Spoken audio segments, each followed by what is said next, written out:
This podcast is sponsored by nobody. Hey dudes, welcome to Splat from the Past, the only 80s themed horror sci-fi show where things can get totally radical. Now today I will be welcoming the adorable faced and very talented Melanie MacQueen.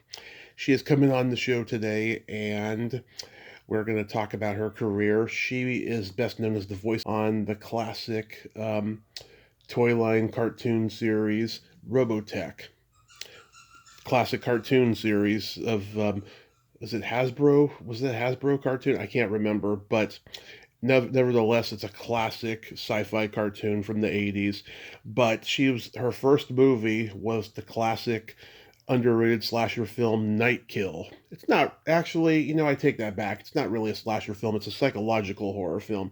And Robert Mitchum is the killer of the movie. With Jacqueline Smith, she's in it, and Mike Connors, Sybil Danning, great cast, and she plays a tiny part in it. And she told me that most of it was cut out. And we're going to talk about that.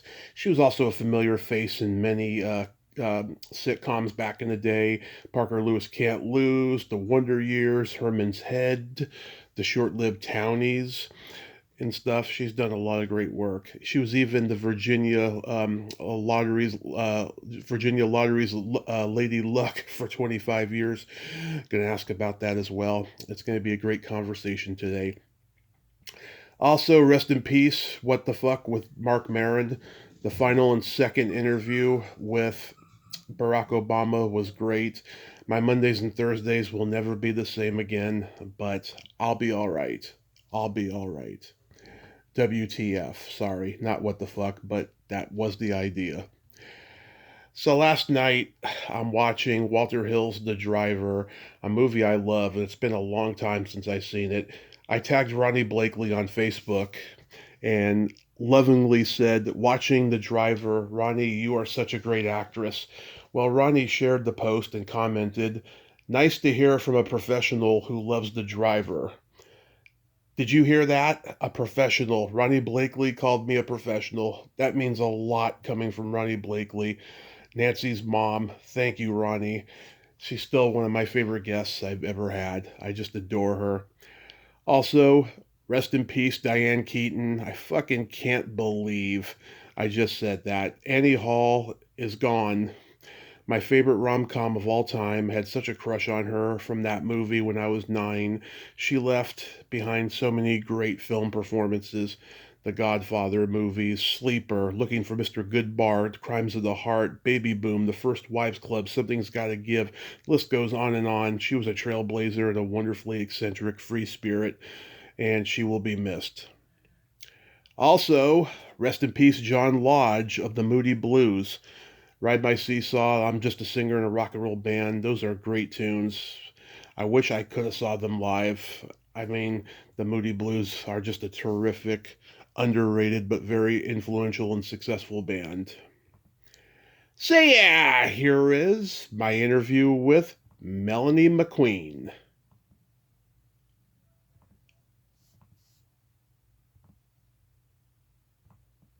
Hello. Hey, Melanie, welcome to the show. How are you today? I'm doing okay. How about yourself? I am fantastic. I can't tell you what a great honor this is. Thank you so much for coming on today. Oh, you're very kind. So, going back in time, did you gravitate toward acting early on in your childhood? Well, I played Peter Rabbit in my kindergarten play, so I guess I did, yeah. Yeah. Peter Rabbit. Yep. Yeah. So, did you do a lot of school plays and community theater growing up? Um, well, not so much in my early years. It wasn't really available. I didn't have theater experience at all until I got into high school and I took drama. And then I got cast as Gretel in Hansel and Gretel when I was a freshman. And I thought, okay, I'm off to the races. But I didn't get cast in any other high school plays, unfortunately. But I did take speech and debate and went to speech contests and stuff around the state and actually won a first place medal for humorous prose. Mm-hmm. when I was a senior in high school, and so that kept my spirits buoyed for a while. But I didn't really. I decided that because I had seen in high school that the really pretty girls got cast in the leads and plays and stuff, I thought, okay, you know what, Melanie, be honest with yourself. You're not that good looking. So maybe you should go with your second love, which was either writing or art. So I majored in advertising design in college, and sort of put acting on the back burner. But I did a little of it. I did a few plays in college, etc. But I wasn't really focused on acting until I became a junior in college, and then I decided that I really, whatever the odds might be against me, I really wanted to be an actress. And so I went ahead and finished my degree in art, but I turned my focus to acting. That is just an amazing attitude to have. I mean, that's very commendable. Wow. Well, yeah. So, so I was always happy I got my degree in art because I've done paintings and drawings, and I've done artistic things over the years, as many artistic people do. Most artistic people I have met don't just focus on one thing, although they can, but many of my friends and people I've known have been writers or painters or musicians or whatever, as well as being actors. That often is the case. So. Yeah. Where are you from originally? Well, I was born in Texas and raised in Montana and Arizona. Boy, I lived in Arizona briefly back in 2007. I had to leave after 3 months. It was just way too hot for me. Well, if you froze to death in Montana, then you defrosted in Arizona, which is pretty much what my family did. So I actually didn't mind the heat when I was young. It did take some getting used to, but I was okay with it. But yeah, now I'm not really sure I could put up with it anymore because I'm more sensitive to temperature than I was when I was younger. But yeah, it has only gotten hotter. So I hear you about that, Tommy. Yeah. It's pretty bad. Not knowing that climate change was going to happen in California years later. So Yeah. you taught drama for a while in the 70s? Well, I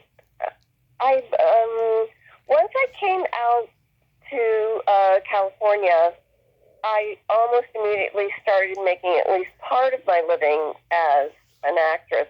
In the 70s, while I was in Arizona still, I was doing community theater. I was doing some radio commercials. I did my first TV commercial there. I did my first, not first, like I did a long string of them, but I did a movie role and got my SAG-AFTRA card there in Arizona. And then I did a bunch of weird jobs. I did singing telegrams for a while. When Yeah. that used to be a thing, and Yep. I did phone answering jobs and some acting jobs here and there. And then I finally decided that I was seeing all of these actors brought in to Arizona to do things from California. And at a certain point in my life, I decided, all right, I want to be the actress they bring in from California, so I'm going to move to California because apparently that's where the action is. Either that or New York, and I had some friends who wanted to go to New York, but I just didn't feel like I was an East Coast kind of gal, so I moved out to California and started doing I helped found a theater company, Mm-hmm. New One Act Theater Ensemble, which is still in existence out here in Los Angeles. Right. And started doing. I was actually, my girlfriend got me in on on a voice audition almost immediately, and I wasn't even supposed to be there, but she got me in on an audition, and it was to voice Simone Signoret in a movie. Wow. And replace her voice because I guess she didn't want it or whatever. And I was lucky in that my audition was a monologue, so I didn't have to match her mouth, or I didn't have to match her movements of her lips or anything. And so they gave me the part, and I was like, guys, I've never done this before. You might want to give this to somebody who actually knows what they're doing, because I do not. And they said, oh, well, that's very, honest of you. So they gave me a small part in it instead, gave somebody else her role. But then after that, I started doing, a lot of auditions for voice jobs and stuff. And, the teaching acting thing I didn't really start doing until, like, the 90s, I guess, maybe. Okay. Where I started volunteering as there's a group here in town called Heart of Los Angeles Youth. It's a volunteer organization, and it's like after school programs for at-risk kids. And my husband and I volunteered for that in the early 90s. And then I started an after-school program at my theater called Kids Acting Out, where the kids wrote their own plays, and sometimes I wrote plays for them, and I did that. And I started, it's a long story. And then I started teaching with Theater Phoenix, which is another after-school program that I did from time to time until very recently, until just a couple of years ago. So, yeah. Wow. So how does Nightkill come to you? Nightkill was my first role in Arizona.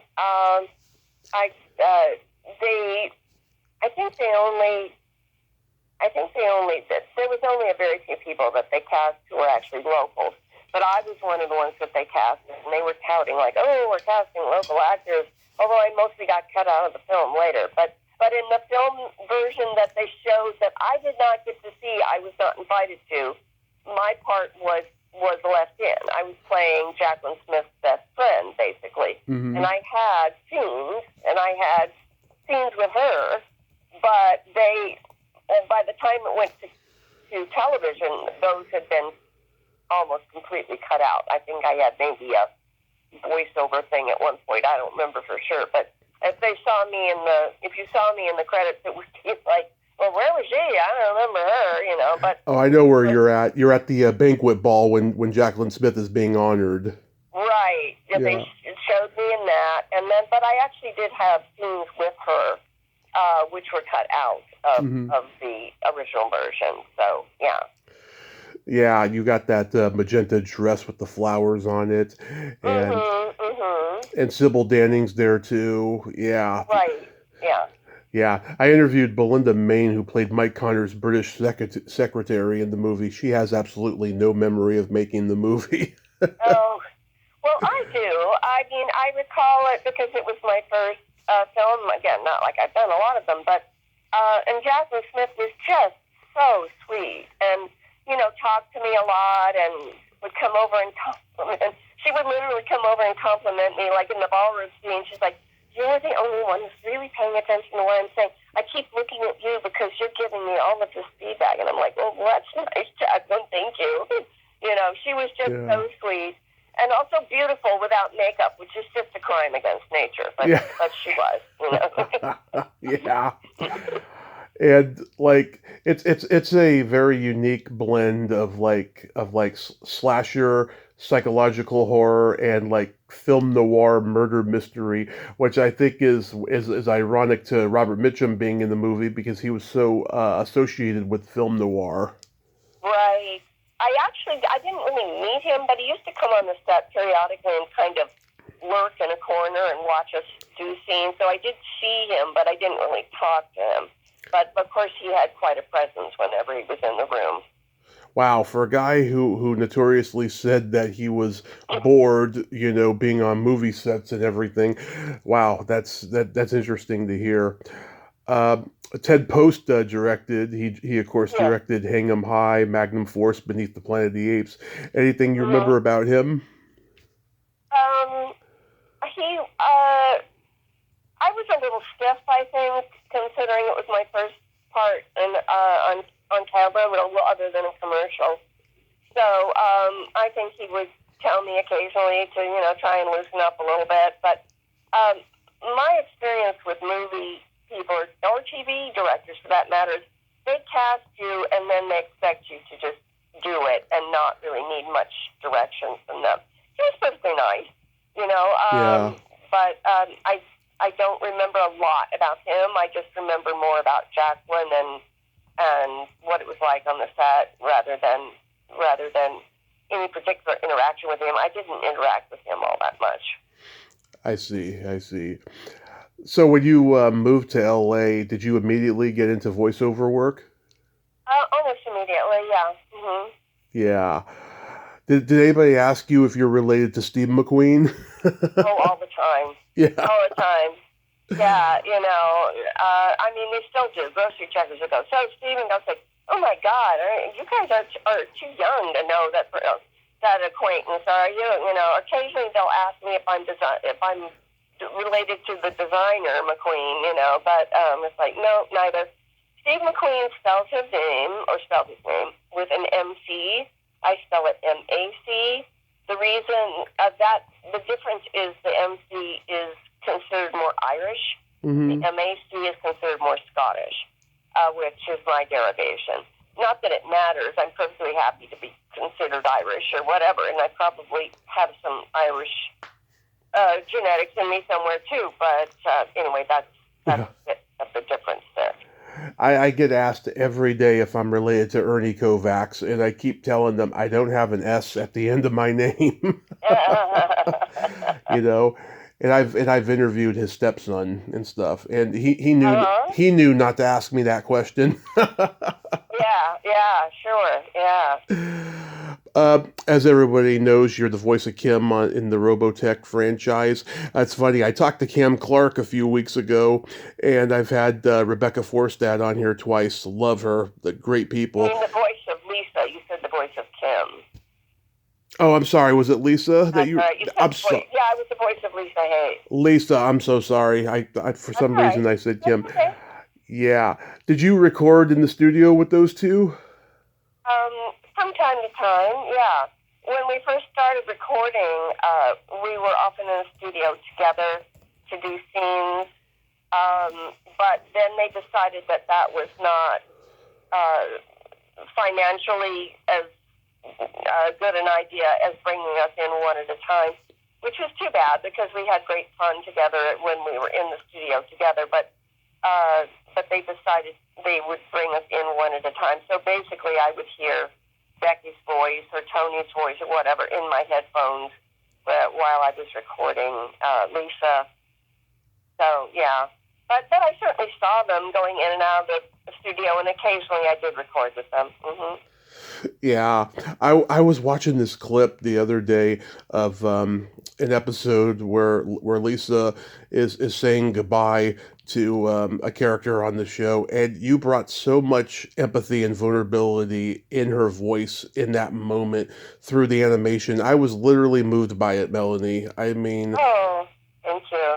Yeah, I mean, I thought it was just wonderful. Did they tell you specifically like what kind of tone they wanted, and like did you base her on anybody? Yeah, unlike the film stuff that I've done, where the directors basically very seldom direct you, the voice directors direct a lot. At least they did when I was doing it. They would, say, okay, in this take, do this, or in this take, put more emphasis on that. Bob Barron, Greg Snagoff, were a couple of my directors, and they would, direct me quite a bit. Now, of course, they also would just back off and let me do it if they liked what I was doing, but they would pop in and there was quite a bit of hands-on directing, yeah. Nice. Are you just amazed at the longevity of the series? I was amazed that it took off in the first place. So, I was expecting nothing from it, really, other than it was a paycheck, Mm-hmm. So I remember when I went to the first convention we went to in New York, and there was this giant robot in the middle of this hotel. I think it was a Marriott. I forget what hotel we were staying at. It was a beautiful hotel, and it was a big convention, and there were hundreds of people, and they're all lining up to get my autograph. I'm like, what the hell is going on here? So I was very surprised by that. And yes, I was surprised that I thought maybe after the generation that watched it got older, the next, there wouldn't be another generation that was interested in it. But I guess they showed their kids the Robotech series, and maybe their kids showed their kids. I don't know if we're on third generation or whatever we are now. But yeah, I'm kind of amazed that it's still a thing, and a lot of people still seem to know about it. Yeah, my brother's 10 years older than me. He was born in 73. I was born in 83. Like, I grew up on a lot of the toy line cartoons, like Transformers and Thundercats and G.I. Joe and stuff like that. Robotech wasn't in my wheelhouse. It wasn't until, like, maybe the internet that I became aware of Robotech and stuff, which is why I got the name wrong. Oh, okay. You know? That's okay. You're allowed. I know. I get so embarrassed when I do that. Do you do the Comic Cons? I kind of stopped doing that some time ago. It was just a lot of my friends are doing it all the time, and I was doing other things and just really didn't want to focus on what I had done very much. It was like, okay, this is nice, and it was a nice chapter in my life, but I don't really want to look back on it all that much. So what I would do is I would occasionally do a convention, like an anniversary of Robotech or something. Yeah. I would go to one of those. I go to them occasionally, but I haven't. I've actually stopped going. As a matter of fact, they invited me to one. I think early next year, and I turned it down. It's just like I think I'm done. Okay. So, yeah. I know they can be really exhausting. The first time I ever saw you, this is so funny. When I was about 3 years old, my parents recorded something for me off the TV, and there was a commercial on there, and God, every time it came on, I knew what line was coming. You did a commercial for 7-Eleven Super Big Gulp. Oh, okay. Where you're at Burger King and you're like, no Coke, huh? Okay. That I still remember that commercial to this day, because then Stanley Brock is at Taco Bell next, and he's like, "Can I get more ice, please?" Yeah. Yeah, I did a lot of commercials in the day. I don't remember all of them, but I do. I remember one that was, I think, Little Caesars, and it was I was vegetarian. Yeah. And they were introducing the super meat pizza or something, and I was passing out in the back because I was so offended as a vegetarian that they were promoting their meat pizza. So I remember that being funny. And, there were several commercials that I did that. Do you remember the Hefty trash bag? Oh, yeah.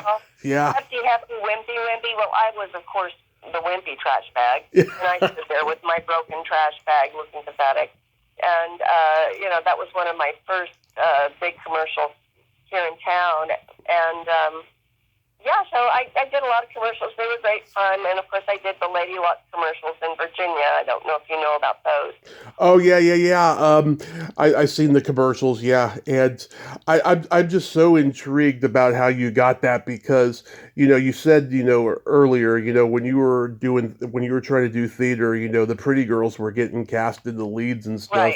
Right. And then here you are, and you're wearing that princess fairy dress. Right.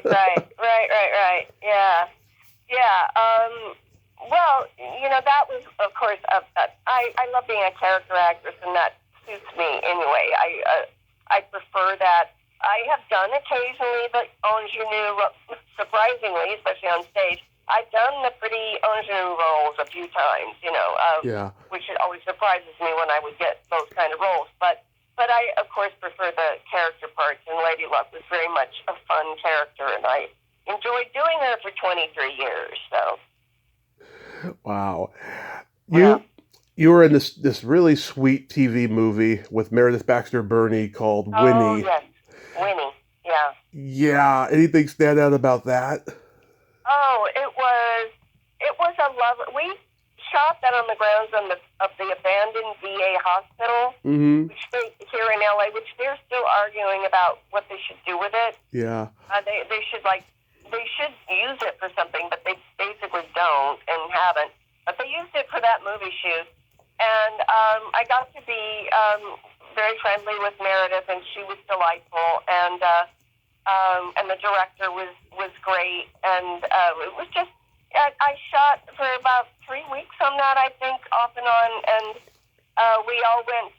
We did research. We all did research, and it's interesting because I'm supposed to have an epileptic fit in that movie, Mm-hmm. and I did research on how you actually had an epileptic fit, and I because I wanted it to be authentic. And so when I did it the way I found out they actually happened. And then they came back and had me redo the sounds because they said, we need you to make sounds and groans and stuff. And I'm like, well, that isn't what happens when somebody has an epileptic fit. They actually do a deep intake of breath usually and kind of like fall back and move, but don't really make much noise, if any. You know, and they're like, yeah, I know, but the producer wants noise. I was like, yeah, but I did my research. That's not what it looks like or sounds like. And yeah, I know, but you got to do that. It's like, oh, okay, fine. So I went back in and made inappropriate noises for the epileptic fit. Yeah, you're being spoon fed your lunch too. yeah. And then we had a lot of people on that who were actually special needs people, you know, who we brought in quite a few people who had various ability issues, you know. So yeah. Yeah, I was in special ed in school for 10 years. Like I've been around them my whole life. I think you all did a pretty good job of playing them. Good. Well, the director was very sensitive, and everybody was very sensitive to you know, except obviously the producer thought I should make more noise during my epileptic fit. So, all right, I will. You were at the Return to Green Acres. Did you get to interact with Eddie and Ava? I know. I interacted with, oh God, what is the very, very heavy-set gentleman who was in that, I can't think the guy. Let me look him up. The character name. Let me look him up. Very heavy-set. He's the one I did the scene with. And he was having trouble with his lines or remembering his lines. So he went up and down the stairs, up and down the stairs, up and down the stairs, because he was having issues with his lines. But it was fun overall. It was great. And then when we had the cast party, at a local restaurant, and they had Arnold the Pig. It was Arnold, right? I believe that was the name. Arnold, yeah. Yes, Arnold the Pig. And they had Arnold's girlfriend in as well, dressed in a tutu. And they had straw spread all over the restaurant floor so Arnold and his girlfriend could attend the party safely, shall we say. Yeah. And that was fun, yeah. I only briefly saw Eddie and Ava before. I guess I just briefly saw them. I didn't really talk with them because my scene was not with them. And when you're not acting with actors in a scene, you often don't really get to meet them. So I didn't really get to meet them. Was it Pat Buttram? Pat Buttram, that was the gentleman. Yes. That was the name of the gentleman. Yeah, nobody can forget that voice he had. It was so legendary. Yeah, it was very funny. But he just was having, for whatever reason that day, he was having trouble with his lines, and we had to climb up the stairs and climb down the stairs and climb up the stairs and climb down the stairs. But it was fun. We were having a good time. It was fun. I remember when you were on Parker Lewis Can't Lose, you and Patrick Thomas O'Brien, you're playing the nerdy parents of Kubiak. That's right. This is hilarious. You know, Barry plays football. It's Larry, dear. Yeah. It was only, actually, the actor was only about 10 years younger than me. Yeah. You know, but, you know, that's what it is in show business. They make the mothers, you know, ridiculous. make you way too close in age to the actors who you're supposedly the mothers of, but that's okay. That happens to actresses out here all the time. Yeah.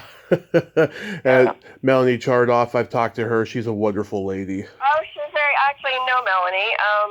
She's a member of the theater company that I work with, so yeah, she's a lovely lady. Very lovely. And ironically, around that same time, you were on the Ferris Bueller spin-off show, which is very similar to Parker Lewis. What the hell? All right, let's do these. Okay, sure. Yeah, I did that one too. I don't remember much about that one, but I do remember I did it. Yeah. Jennifer Aniston was on there before anybody knew her. Mm-hmm. You were on Night Court. I was. That was a very fun role because I totally changed my voice for that part. Because I don't know if you know the episode, but it's an episode where I was a cult member who worshipped Bull as a god. Yeah. Yeah, you know. And I talked up here and said, "Oh, it is him, our god." Yeah. You know. And, you know, that was fun because I got to be completely over the top, which they encouraged you to do in that show. Yeah, Mary Cadorette was in that episode. I've given her probably her only podcast interview. She's great. Oh, great. Okay. Yeah. You were in... It was, I was going to say, the robes that we wore, do you know the movie Ishtar? Oh, of course. Yeah, well, the robes we wore in that episode, they had gotten from Ishtar. That's what we were wearing, borrowed robes from costuming of Ishtar. So it's a little tidbit to know, I guess. Next time I see that episode, I'm like, oh, those are the Ishtar robes. They're the Ishtar robes, yeah. You were at Doc Hollywood. How was that? I was. That was a delightful experience. Michael J. Fox was a total sweetheart, which I'm sure will not surprise you at all. No. And they did have, we're seeing supposedly I have bring in a spider that has escaped, you know, and they had a mechanical spider, and then the mechanical spider wasn't working.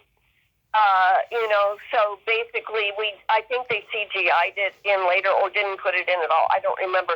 But Michael and I were like, well, what are we going to say? Oh, just pretend there's a spider. You know, it's like, all right, we're pretend there's a spider. Oh my God, there it is.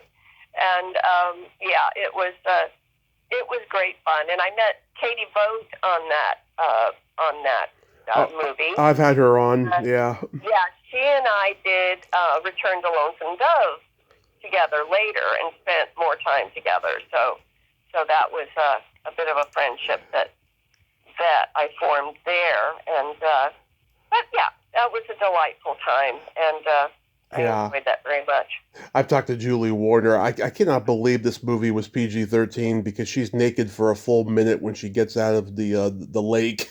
And I'm just like, wow, how is this movie not rated R? She just was very innocently naked. I don't know. Don't ask me. Yeah. I remember when you're in the bait shop on that episode, The Wonder Years.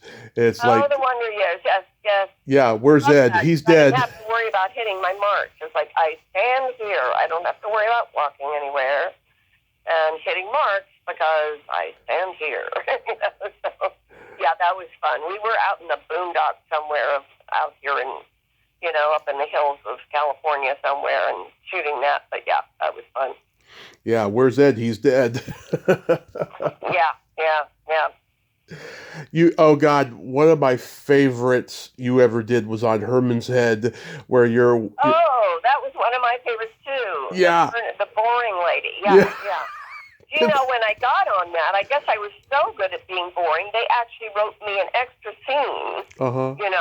Have me sitting on the lap of one of the guys in Herman's Head because they thought, oh, she's very funny. She's getting lots of laughs. And a lot of times in these sitcoms, you have to be careful. Make sure you get laughs in the rehearsals, otherwise they cut your lines. But in this one, apparently they thought I was funny enough, they wrote me extra stuff. So that was nice. It's so hilarious. Just when I was 13, my family moved to Buffalo, which was exciting because we were closer to Pittsburgh. Yeah. And And in the costuming, they were like, okay. It was funny, it's like, she actually looks good in those colors. You've got to find a color she doesn't look good in, because she has to look bad. Yeah. So they're like, what can we put her in that will make her look, no. She looks good in that, too. I just have a kind of skin tone that generally looks good with most colors. And it's like, okay, this kind of washes her out. Good. We'll put her in this. I was like, okay, do I look bad enough now? All right. Most actresses have to worry about do they look pretty enough on camera. I was having to worry about whether I looked bad enough on camera. and then Heather Parkhurst is the next applicant. He's like, "You're hired." Yep. Sexy, gorgeous blonde. You were on L.A. Law. I was, yes. I was on L.A. Law. If I'm remembering correctly, that was where I played a nurse. And I was going to do a blood test to one of the characters to see if she had Huntington's disease. I remember that I was supposed to wear rubber gloves because, I was taking some blood from her supposedly in this scene. Well, they couldn't find, I had very small hands, and they couldn't find gloves that fit me. So the whole time I was worried that the gloves were going to slip off, or that I was going to accidentally stick her with the needle because they gave me a real needle. Wow. And I'm like, God, I can't keep these gloves on, and I don't want to stick the actress with this needle. But it probably helped my performance because I was definitely not really thinking about the lines very much. I was just like, trying not to puncture the actress with the needle. Yeah. Anyway. I love the show Townies, even though it didn't last long. You and Harry Murphy are like the hockey fans. Yeah. I met Conchetta Ferrell on that and talked with her for quite a while. She was a very delightful person. And she talked about her daughter going into show business, I guess, and how she felt about that. You can imagine, when you're in show business, how you feel about your kids going. I'm not a mother, so I don't have that issue, but, do I want my kids to go through what I went through, that kind of, anyway, she was a delightful lady, and, they did not last long, but it was a fun job to do while I did it. Conchetta Ferrell was just wonderful. You ever see her in the movie Heartland? I did. She was a wonderful actress. Yes, absolutely. Yeah, I've become friends with the little girl who played her daughter in that movie, and she's got nothing but great memories about her and Rip Torn on that set. She was a local Montana actress, and yeah, that's a wonderful movie. I think that Conchetta Ferrell should have played more lead roles. Yeah, well, she got in 2.5 Men, and that was a good paycheck, I'm sure. Oh, yes. I imagine it was a roller coaster being on that set, but at least it was a good paycheck. And she was great at comedy, too. Yeah, she was. Always.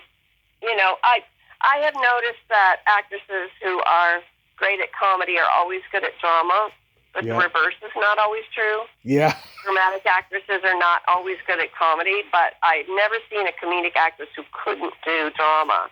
I don't know why that is. And it may not be true across the board, but that's what I've noticed in my personal life, at least. Absolutely. Buffy the Vampire Slayer.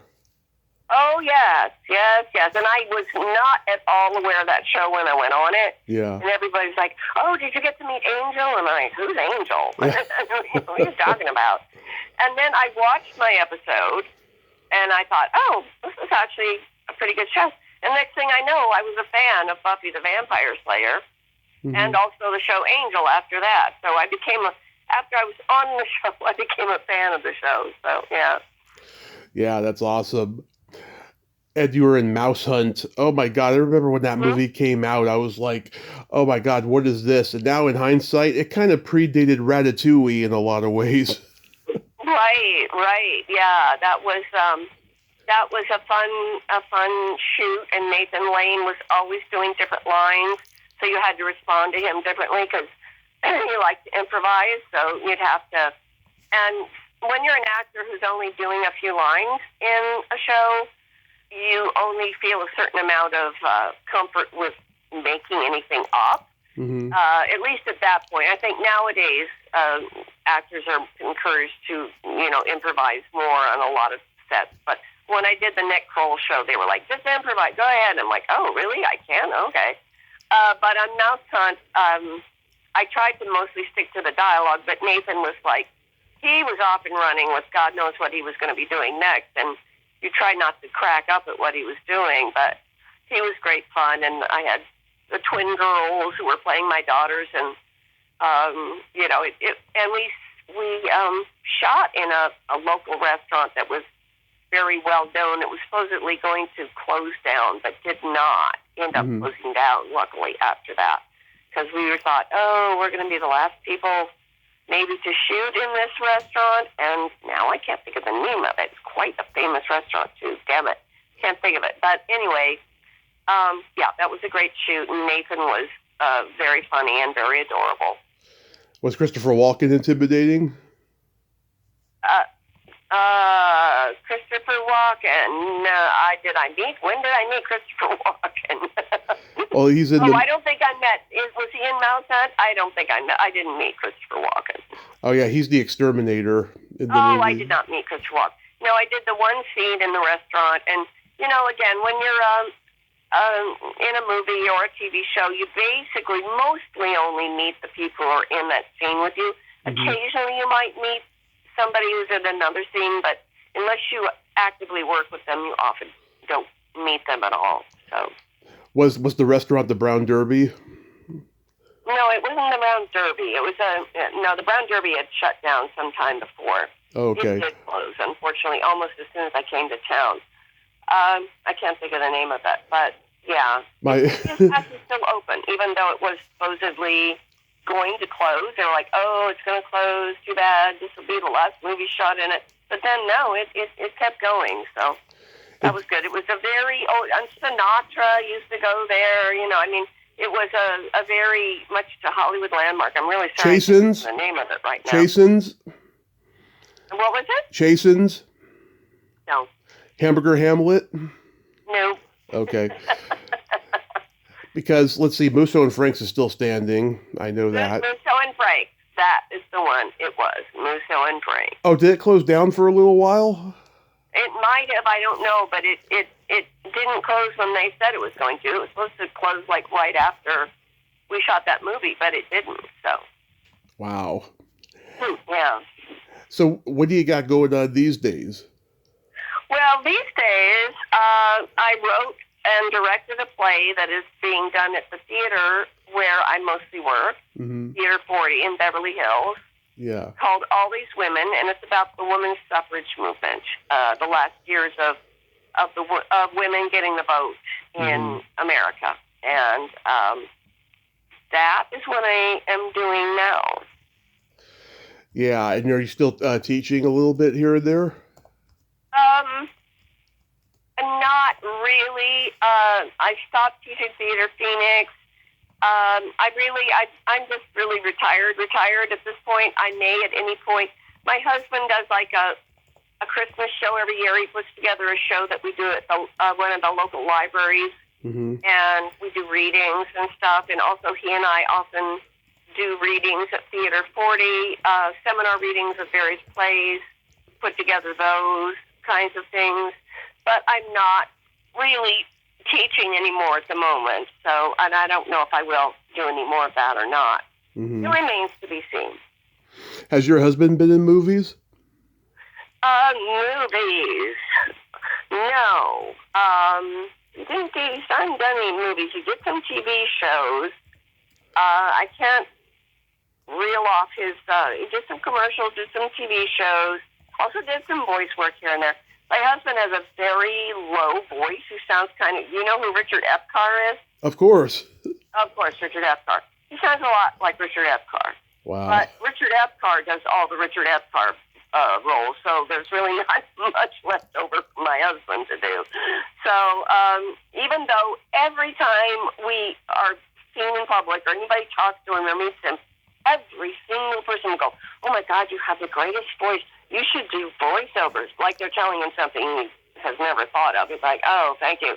And, the irony is that his wife, who has a perfectly nice voice, but it's nothing extraordinary, has done most of the voice work in the family, and he, while he impresses everybody with his amazing golden voice, has not done all that much in terms of voice work.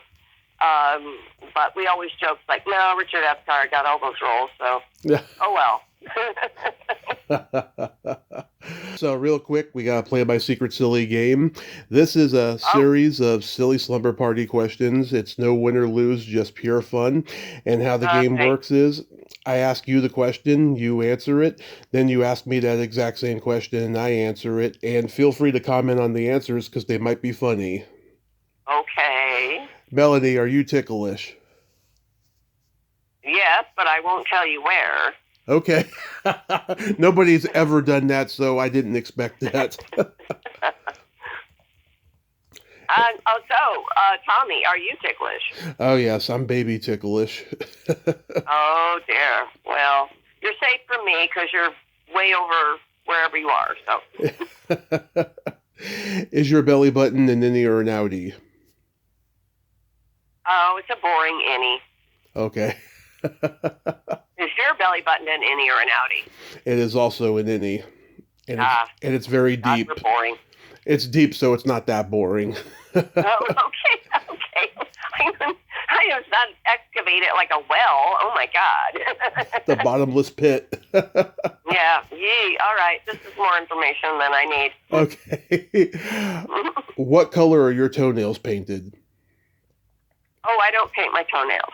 Okay. No, it's actually very bad for your nails to paint them. So I will buff them or stuff, but I do not paint them. When I did paint my toenails, which was many years ago, I would usually just paint them pink. Nice. What color are your toenails painted? Orange and black for Halloween. Oh, there you go. I like someone who likes the theme. Yes. What would you say is your best personality trait? Best personality trait. I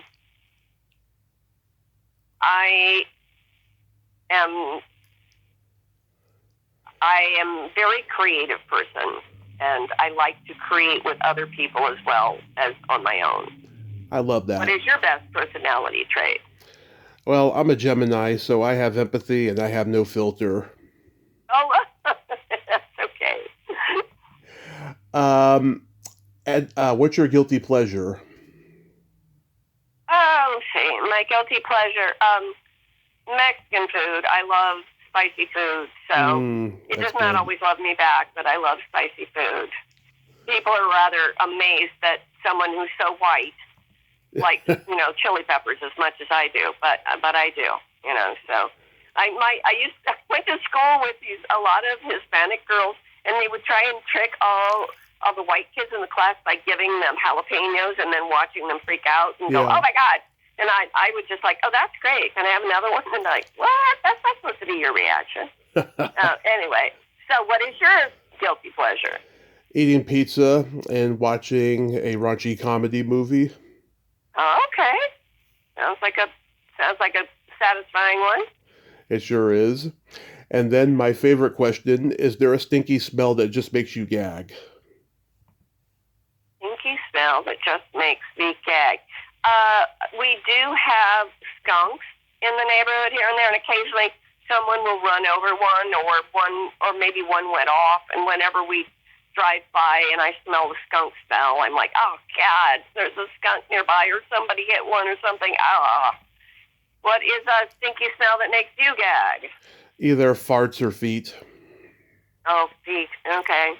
The classics. I'm very lucky. My husband does not have stinky feet, and I don't seem to have stinky feet. So in our immediate vicinity, we are smelly feet free. That's awesome. Melanie, this has been a lot of fun. Thank you so much for coming on today. And I mean this sincerely. You are a beautiful person, both inside and out. Oh, thank you, Tommy. Thank you so much. And I'm glad that we could have a chat together. Yes, have yourself a happy holiday season. Keep being creative and be safe out there.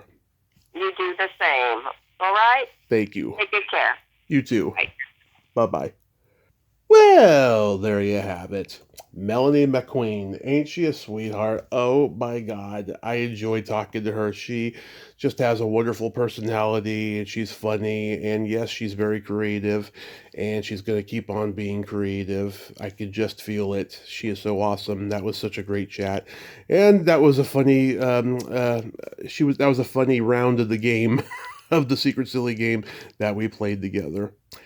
Well, until next time, this is Tommy Throwback Kovac saying there's no shame in living in the past because the present sucks. Later, dudes!